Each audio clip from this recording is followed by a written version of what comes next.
this is the first of 6, and we have identified a number of topics that will be running throughout the year, which underpin the Durham University leadership attributes that were developed about 18 months ago now, and we've been working with various groups with them over the last year, and we just sort of launched them officially a couple of weeks ago. So those attributes centre around 4 core themes. One is inspiring and engaging to achieve results. The second one is taking ownership by providing leadership and direction. The third one is creating a respectful and enabling culture. And the fourth one is leading change and encouraging creativity. So throughout the webinar series, we'll be gaining insights from our guest speakers about how they have addressed certain themes that we consider underpin these attributes and link to the university values. The webinars will be recorded, so for those colleagues who couldn't make it today, obviously they'll be able to access them, but equally we would encourage you to share the recordings with your colleagues within your teams or departments and direct them to the themes that are being addressed. So the first topic we're looking at today is trust. And as I say, this we feel really underpins all 4 of the attributes, but perhaps a couple really clearly around creating a respectful and enabling culture, and also that concept of inspiring and engaging to achieve. And as you will know, trust is also a theme that's being championed by Charlotte Clark, Exec Dean of Social Sciences and Health, who tasked us all as part of the United Nations International Year of Peace and Trust, which is this year, to consider what we can do within our teams, departments or faculties and the institution as a whole to engender trust. So we thought this was a perfect synergy and to start our series in this way. And I'm absolutely delighted that we're being joined by Kate Cooper, who's up there in the my top right-hand corner of my screen. And Kate is the head of Research Policy and Standards at the Institute of Leadership and Management, who many of you will be aware has endorsed our leadership development programs for many years at Durham. At the Institute, Kate shapes an innovative research program which is designed to inform, inspire and impact upon practice of leadership across the country and internationally. And some of her most recent research publications have focused on future trends in leadership and management and shifting priorities, workplace neurodiversity and the power of difference, and also a very pertinent one, life after lockdown, the future of work. So all of these, I think you'll agree, will be pertinent subjects for us to dip into in the future if we go onto the ILM website, but certainly pertinent topics at Durham at this time. So Kate's approach has been informed by her career as a senior academic within a university business school, where she focused on strategy, leadership and professional development. And she's often asked to speak about these subjects at national and international conferences, is a regular contributor to journals such as Forbes, Dialogue Review, and also speaks on the BBC and television and radio. So with such a busy schedule, I know she was at a conference even this morning as well speaking, you know, we're absolutely delighted that she's taken some time out to talk with us. So enough from me, and without further ado, I'll hand over to Kate. She's going to share her insights. If you can put questions into the chat and keep your mics muted just for background sound, etc. And then after her talk, we'll open up the floor to questions and select those from the chat forum. Okay, hope that's okay. Over to Kate. Thank you. Oh, thank you very much, Sophie, and thank you to everybody who's joined this afternoon to talk about this and hear about trust, because haven't we been hearing about it so much? It's in the news. Do we trust information? Do we trust the science? And it's such an increasingly fundamental part of what actually makes a successful organisation. But before I start talking about some of the insights that we've gained at the Institute, I thought for those of you who are new to the Institute or aren't familiar, as Sophie said, we've been working with Durham for a number of years. Just an idea of our view, if you like, of what constitutes great leadership. And essentially, it's multidimensional, of course. I think for those of of you who have studied leadership will understand that the idea of having a vision has been around for an awful long time. This idea of a perfect future that we want, and as leaders we're going to communicate that vision and get people to come with us and it will be achieved. But actually, you know, leadership is so much more than that. It's about delivering results. And what we also don't distinguish in any great detail is whether something is leadership or whether something is management, because again, definitions shift over time. Where it takes place will often determine the definitions that are used. But nevertheless, whether you think they're very separate activities or you understand that they happen at the same time, and often people are leading sometimes and managing another, they have to deliver results, they have to achieve. And one of the key determinants of success in that delivering of results is taking ownership. It's taking responsibility for them. And as we've done research over the years at the Institute, more and more people are talking about collaborating. I think in 2019, those sort of airport books that you get where great leaders entitle things like I Did It My Way, or however they choose to describe their autobiography, so many of them were admitting that actually, do you know what, it wasn't really them, it was the people that they were working with, it was their, and what they really, I suppose, celebrating was their ability to collaborate, to work with others. So all of those contribute to great, effective, good leadership. But right in the center there, you'll see that we have authenticity. Now, the way we organize our content on our website, again, for people who aren't familiar, haven't been on the Institute website, is we have the dimensions, and then they've been broken down into components. And each dimension has a number of components. And as you can see here, authenticity is really very much about the character of the leader, if you like, the moral fiber, what makes the leader, the person, the individual that he or she or they is. So we have here, as you can see, the components of integrity, of being able to build trust, which of course is what we're talking about today, being ethical, about understanding your values.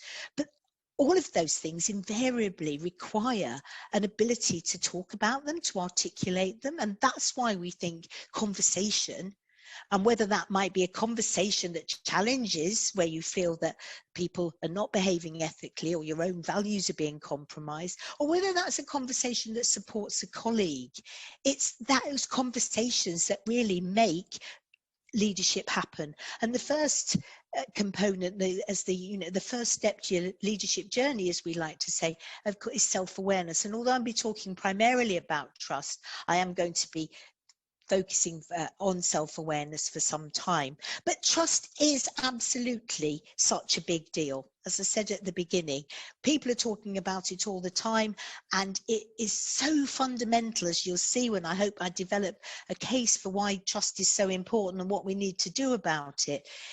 It is key, I think, to getting things done, to having those meaningful conversations, to feeling okay at work. Now, just as we have those components that I showed you, we further break down each component into at least 3 of what we call spotlights, but you might like to think of them as subcomponents.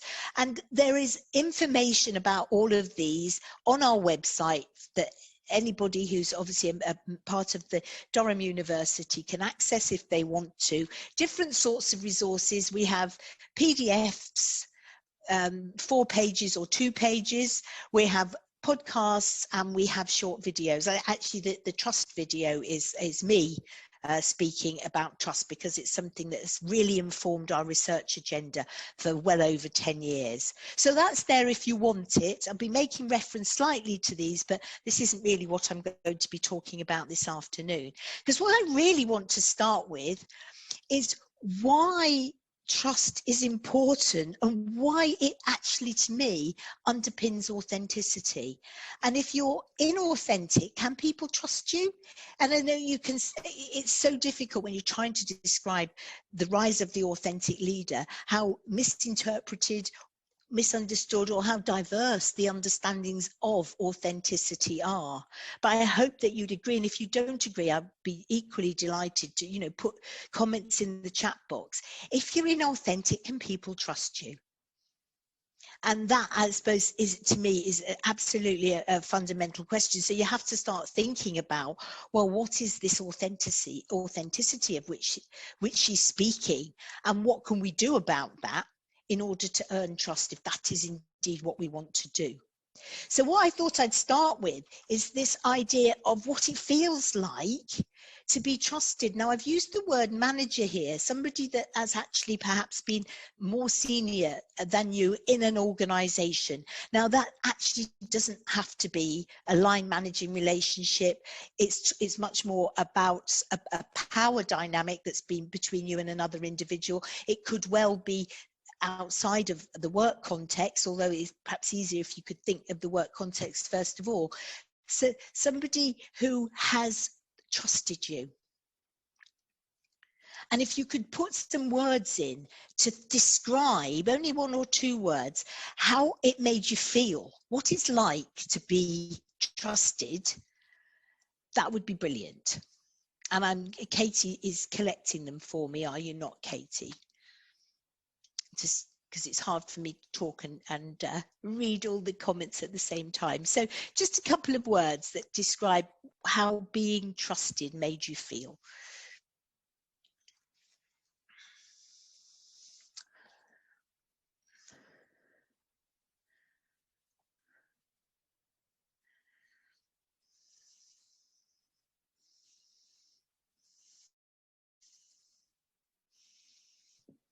We're getting some great words in, Kate. And oh, I good. Go on. Let's. Would you? Yeah. Like, oh, could you? Would you like to reveal some of those words? I certainly can. So, valued is coming up a lot. Empowered, enabled, confident, loyal, supported, heard, valued, respected, appreciated, valued again. Empowered and confident, also big themes, responsible, and again, empowered and valued are just coming up over and over again, and part of the team. Well, thank you ever so much for first. It was interesting because I've just been watching the number of people that have responded and how quickly people were able to articulate what being trusted makes you feel, and obviously Katie reading out. And I'd like to thank you for the for those responses, because if you see, I'll now show you some of the responses that I've used before, that that I've gathered before, and some of those really quite surprised me. And I'll have a look at your complete list later. But those words are there that we've already heard about being valued, about feeling important, about being heard. I thought the interesting one there was funny. I couldn't quite understand why being trusted makes someone feel funny, but obviously that's about a particular relationship that somebody was talking about being looked after, about feeling safe, feeling clever, you know, feeling admired, that this person trusts you, so there is something really good about you that makes them trust you, and how positive all of those words are. So sticking with that as a theme, if we then go to what it's like when you trust somebody else, if you could again do same exercise, please. If you could put the words of, think of someone you've managed or had that power relationship with, and you have trusted them, or it might just be a colleague that you've worked with, and you have absolutely trusted them in that work context. And how does that feel when we trust somebody?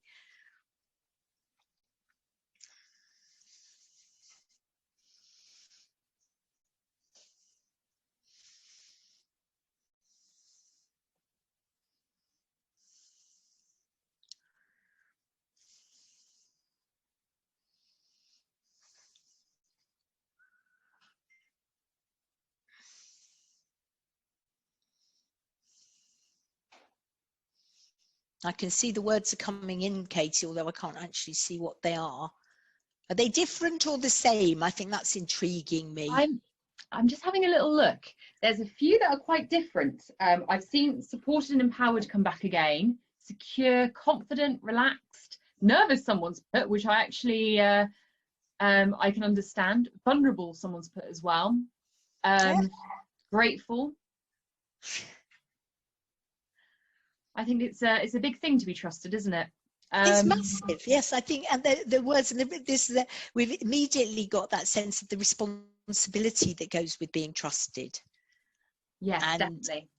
How aware we are of happening. So when I asked this question before, these are some of the responses I've gathered with people again: being confident, feeling powerful, feeling free. I wonder if that's from a manager who's able to do a lot of delegation. So whatever, as I say, whatever inspires the response to this, obviously this is just a little exercise that I'm doing because it's so interesting to think about the feelings that go with trusting and being trusted. But it's so context specific, it's so relationship specific. You know, it's about what it felt like to be in that relationship with somebody that made you feel in a particular way. So the next question, I'm sorry I'm asking so many questions, but I'm hoping that the idea of me asking the questions is that it helps make more sense of what I'm trying to talk about later. So if managers, going back to those first questions, if the people in a management role, whether that's a module leader, a team leader, or it isn't actually, it could even be in the sense of you know, managing groups of students. There's so many ways that we have that power dynamic where people are depending on us or looking to us perhaps for a degree of direction. So what sort of things do those people do in order to inspire those really positive feelings that we've just seen, especially going back to the first one? What is it that these managers do? Now, this is a bit harder, Katie. I think this is going to be more of a sentence rather than a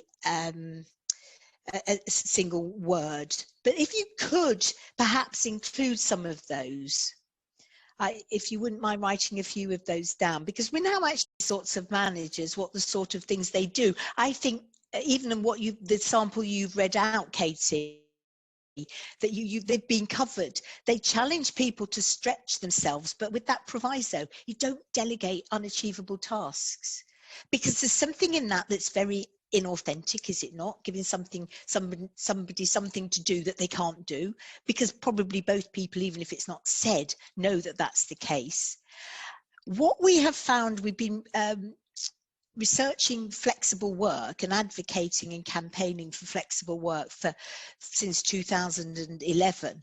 And one of the things that we found in that early research, but it doesn't matter what research surveys we do, when in the open text box, when we ask people, just tell us something that you think would improve your working life, or what would make your leadership better, or whatever it is, the number of people who talk about flexible working as really contributing to that feeling of autonomy that it gives people, and that being able to control their working day. Now, I'm talking, of course, about research we did pre-COVID, and of course we're now finding that people are flexing their working days for very, very different reasons, because they're trying to manage the multiple demands of homeschooling and caring for elderly relatives and all the other things that are going on.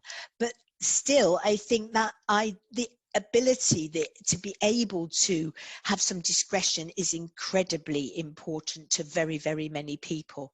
So managers who inspire trust, who trust, allow mistakes. And it sounds almost like, well, you're allowed to have 7 out of 10 out of 10, but you know, it's much more than that. It's a culture where it's, you know, people make mistakes, and often, as I always have said with people, you know, I've worked with, it's not really the mistake, is it? It's how quickly you correct it that matters, and it's the actions that you take afterwards. And the last thing, and usually, especially with big mistakes, the quicker the response, the greater the mitigation. So actually, you do not want ever people to hide mistakes because that they don't trust you to be able to talk about them.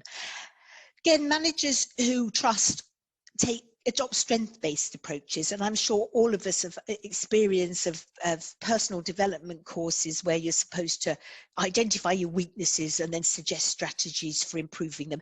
Yes, there perhaps is a role for that sort of deficit approach, but I think finding out what people are good at and letting them get better is much more likely to inspire trust and appreciation than anything else. We've heard from Katie's then people about openness and how they communicate, how they share information, that ability to, or that acceptance or expectation, if you like, of being challenged and questioned about what you do, because it's okay to ask why.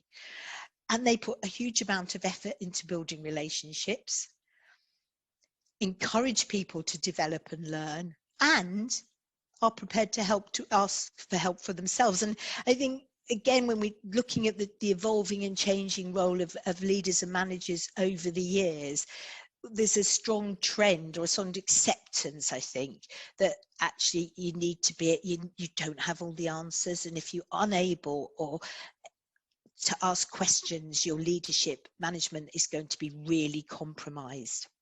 So that's what the managers who trust do. But we talked about trust, and our assumption is, because we feel and we know what it feels like, that we all know what it's talking about. So I thought a simple definition might be helpful here. So when we're talking about this, very simply, that we believe somebody's honest and they're not trying to do anything to harm us. Now that sounds a bit dramatic, but actually harm in an organizational context can actually take many forms, be quite insidious and quite covert. So if we trust somebody, we think essentially they will have our back in whatever situation that they are there when we're not there. So they will be in that, going back to those great words we saw at the beginning, they'll be looking out for us, they'll be caring. Other aspect of trust, and that's what I've been talking about as featuring so frequently in the media, is the belief in the reliability, truth or ability of somebody or something. Is a credibility. We actually, if they say something, there's not truth in the sense of perfect truth, but they won't have made stuff up. They are coming with what they're sharing with us, a place of honesty and authenticity in how they speak about us and to us. And one of our companions, many of you might have heard of Charles Hamden Turner. He's a management philosopher and inventor, if that's the right word, of dilemma theory. And he describes authenticity as what lies between people. And I latched onto that definition because I think for trust, that's what we're really talking about. It's between people. It's absolutely between the two of you. It can't be seen, although I'm going to talk a bit about how we've tried to measure it at the Institute, but it's absolutely, we know what it feels like when it's there. So of course, conversely, we also know what it feels like when it absolutely isn't there.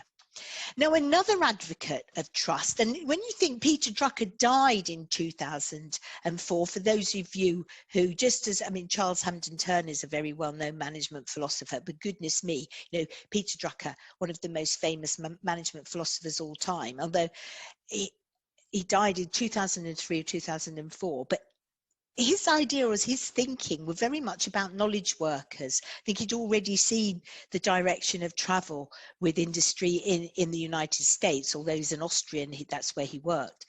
And he was particularly keen on how one would manage knowledge workers. And what he recognized here, and this was, you know, decades ago, is that actually trust is essential in the working with people who are not being measured by their productivity in a sense of scientific and management and accounting things, where productivity is an easier concept. Whereas when you're actually just employing somebody's thinking, somebody's intellect, you absolutely have to trust them. And he makes the interesting point there that actually it's not necessary to like them. And I'm sure we could all think of somebody that we don't particularly like, we don't warm to, don't want to be best friends with, but we would absolutely trust them. And I think having that sort of reputation as being trusted, certainly in an organizational sense, is a great thing, that you can be not necessarily the most popular, but actually you can be the most trusted. Now, if you joined our International Leadership Week last November, where we had people speaking about from all over the world, actually, and many of them, because we asked them to, referred to the work of Peter Drucker, and we did publish a report. Now, if any of you would like that report, and I will post you a hard copy as a reward for turning up this afternoon, but I'm hoping because you'd be genuinely interested. It's a collection of short articles. It is available online, but the hard copy is quite nice. So if you'd like one, let me know, and I will put it in the, the Royal Mail sort of post. So Peter Drucker, very important as an early advocate of trust in organisations. And whenever you see how important trust is, if you Google importance of trust, for example, you'll get these stats invariably. They come very high up. And this is some work done by Paul Zak. And what drew me to the work of Paul Zak was that scientists very interested in oxytocin, which apparently we can only get we can't raise our own levels of oxytocin, but we can raise other people's through trusting them. And the way he did this work was actually his colleagues were taking their own blood and testing their oxytocin levels. And I think, to me, that part of that great scientific curiosity, but that somebody was really engaged with their work. And I suppose for those reasons, because often when I see these sorts of statistics, like 90% of change programs fail, I always think, where does that come from? How do you know? But with somebody who's that rigorous, if you like, in his approach to finding out, I think these statistics. So what he's saying there, look, if we have high levels of trust at work, goodness me, isn't there a benefit to the organization? And that engagement statistic, I don't know, I didn't ask Sophie beforehand whether the extent to which you use engagement surveys at Durham, but they are ubiquitous. And what seems to be the great thing, the best thing about them is that it's improved on last year. So if you've got high levels of trust, you are certainly going to get high levels of engagement. Now, as I said, we've been interested in trust, and in 2009 we produced a trust index, and as I said, we were trying to measure it so we could say that certain organizations had high or low trust. And again, that important time series sort of analysis where you're tracking something over time because you want an improvement. That's invariably what you're looking for. And we identified these 6 dimensions of drivers of trust, as we called them then, and you can see them there, words that we would probably, yes, that's a good word. Consistency, I think Katie mentioned that, really important when it comes to trust. I've already talked about integrity. You talked to me about openness. Fairness is an interesting one, because talking to an anthropologist last year, apparently it's almost hardwired into us, to our expectations of fairness. And anybody who's been a parent of, well, obviously you have a parent of young children before you're a parent of older children, but you remember that one of the very first things when they learn to speak is they have this sense of what is and what isn't fair, usually in the early days, as I recall, about bedtimes. We expect to understanding if we want to trust people, and we expect them to have ability, a credibility. So we did that in 2009, and we repeated it in 2010 and 2011, and then didn't for a number of years, revisited it in 2018. And anybody who's trying to do these sorts of research knows that, especially in organizations where there are different fads every year and different styles of well, fads, if you like, in leadership, and new gurus to follow, that it's very hard to use the first index and for it to still be relevant. So actually what we did is we added accessibility. And I think it's interesting, because I think some of the comments that Katie was reading out to us are some of the, when we asked what is it that these managers actually do, I think being available, being accessible was seen as really important, whereas obviously in 2009 that wasn't on people's radar. Now in, I think it was 2017, we looked at what it was like. The experience of being managed was the the subject of the research. And again, we get such insights from open text comments. And what we did find that people really, really like is managers who are consistent in how they deal with people, and how having favorites is so disliked. It might be nice for the favorites, but it certainly isn't like for the people who don't feel that they're favored, if you like, because by definition they're unfavored, aren't they? So all of these things, actually, I think we've touched on, and when you've been talking, when you were giving your responses to what it means to be trusted and to trust, and you can, I'm hoping, see that how these are really important measures. The research report is on the website for those people who are interested, so please do have a look at that. Another thing that I thought was interesting, really, just to bring to your attention, picking up on some of the research that we did, that research study I was talking about the experience of being managed or led, was how critical we are of managers who put their own personal interest, their self-interest ahead of the people that they're managing. And which is essentially why I included this trustworthiness equation, because you can see that self-orientation. You don't have to be a mathematician to know the higher that's going to be, what an impact that's going to have on the trustworthiness score. But the words are, you know, although intimacy is being used there, I don't think it's a word we've mentioned today. But what we're really talking about, I suppose, with that is a degree of empathy, of being able to respond to, sensitive to other people's emotions. So I asked this question earlier today, actually, and I've also asked it previously, saying that, well, if we want managers to be trusted, and often most of us are managed and managed at the same time, and we have colleagues that we want to trust us, and we want to trust our colleagues.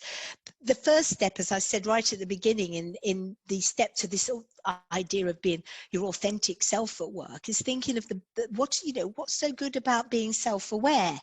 So some of the things that we were told, that if you have a manager who's self-aware, who knows what it takes, I think, to inspire those trusting relationships, these are the sorts of things that they do. They don't make unrealistic demands. Close correlation there with what people were saying about trust. They know when they're asking a lot of you. They know that you need it because they know themselves, and so they know where they need complementary strengths from other people. And they're better at delegating. Again, delegating, a bit of a contested term, but nevertheless, it is something I think we all understand that sort of happens. And then they ultimately, because they know what they're good at, they know the contribution that they're making, they don't try and take credit for other people's work. So self-awareness, as you can see, I think for these sorts of behaviors, there are absolutely the sorts of things that would make you trust somebody if they do this, if they're in that power relationship with you.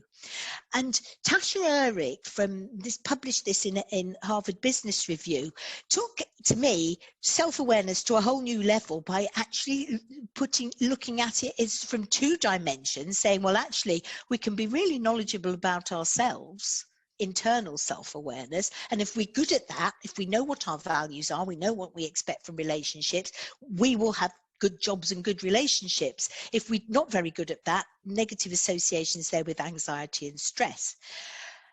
If we're externally self-aware, we're quite good at knowing how other people think of us. Perhaps we're good at impression management, but we're good at empathy. And what her research showed was actually you could be really good at one and really not very good at another. They don't go together. And in best quadrant fashion, she created archetypes, and I deliberately included these because actually, if we want to be in the sought after top right hand of the quadrants, we don't want to be an introspector, somebody who knows themselves really well but actually not really in tune with the other people in the organization, or similarly a pleaser who's really good at knowing what everyone else wants but and what their demands are, but not so good at knowing what their own values, or those people who are just starting out on their self-awareness journey. We want to be in that aware quadrant. We have to actually take account of both of those things. So if we want to be trusted by people we work closely with and people that perhaps we work less closely with, we have to have both levels. We have to get internal, we have to know ourselves, and we also have to be able to pick up on what's going on elsewhere from the other people that we work with. And I think this is different to emotional intelligence, but of course that is absolutely a component of this. So I wanted to leave time for questions, obviously, but I thought this was interesting that you might want to see. The Edelman Trust Barometer is published every year. This particular, I've included the methodology there, is over 33,000 respondents over 28 countries. And what they found that they were very excited about, some of you did get quite a lot of media coverage, that actually, I think it's business information is more trusted than the information that's put out by NGOs, by government, and by the media. And and I think they're using business in the sense of corporates, and they're making that distinction. But to me, what that was saying is how reliant we are becoming, or have become, on internal communications, and how actually we want to believe what our employers, what the organization is telling us, and that actually a lot of companies, organizations are getting that right in as much as they are believed and they are trusted. And that contrasts. Now, this is obviously a COVID snapshot. Be interesting to see what it's like, hopefully, if we're in a state of post-pandemic in 2022. But to me, that not only made me think very much about organizations and their role in trust on a macro scale, but also actually how important it is. It is about what lies between people, as Charles Hamden Turner said, but actually all of that what lies between people then can manifest itself in something as important and as big as this.